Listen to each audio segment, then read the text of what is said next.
sa Savannah, San Pablo.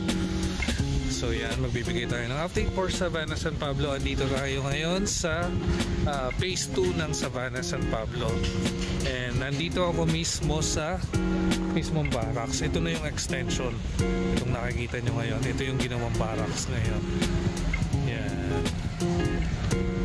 Yung mga nagdaang araw natin sobrang maulan. At ngayon naman, ang pumalit naman sobrang hangin. Pero mamaya ipapakita ko sa inyo. Ito-drone na natin itong kabuuan ng Savannah para makita nyo ito yung mga updates at saka yung progress dito nga po sa Savannah, San Pablo. Let's go mga peeps! Nandito na tayo sa entrance gate ng Savannah, San Pablo. Dito pa lang po sa bungad, makikita nyo na po yung swimming pool at saka yung clubhouse natin. Since matagal na naman po tapos itong phase 1, kaya naka-focus na po tayo sa phase 2 project. Dun sa mga bago pa lang na nakapanood itong video na to, ito nga po pala ang Savannah, San Pablo, located po at Barangay Soledad, San Pablo City. Alam nyo ba mga peeps na dito kay Savannah, San Pablo, kung ikaw ay nagmamadali na magkaroon ng sariling bahay, yan, madalas po ay nagkakameron po dito ng RFO sa Savannah, San Pablo.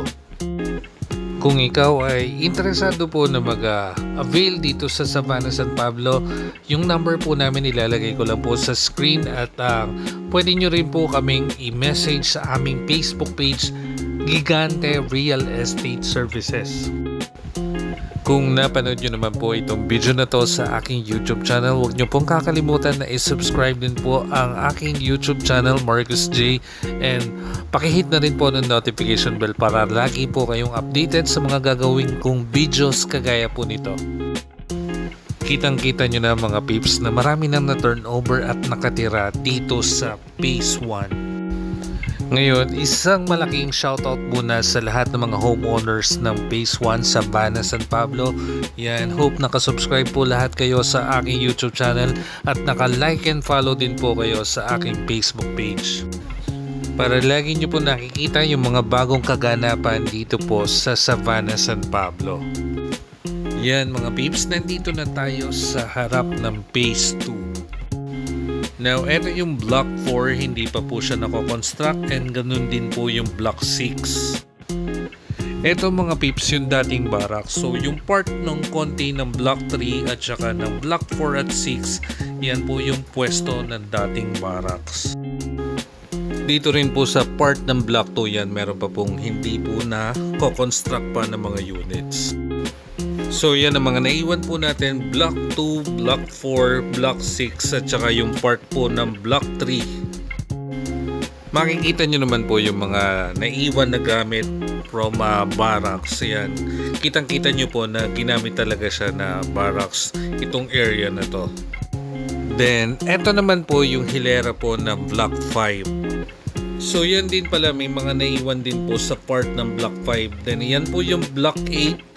And ito naman po yung block 7. At yung kasunod naman po ng block 8, yun naman po yung block 9. At ito naman yung pwesto naman po ng block 2. Yan. Dito naman mga peeps sa part ng block 10, wala pa po ako nakikita na nakatayo. And itong kahilera naman din po, ito yung block 1.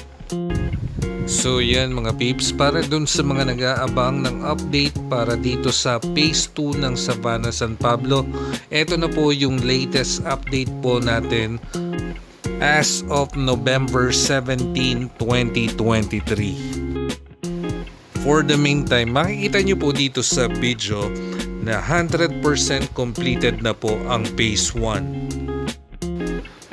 Para po sa ating mga viewers na naghahanap pa po ng unit dito sa Savannah, San Pablo, available pa po ang ating Manor Classic model dito sa phase 2. Kung meron pa po kayong mga ibang katanungan regarding dito sa mga available na units dito sa Savannah, San Pablo, maaari nyo po kaming tawagan or i-text dito sa number na nasa screen, or pwede nyo rin po kaming directly i-message sa aming Facebook page, Gigante Real Estate Services.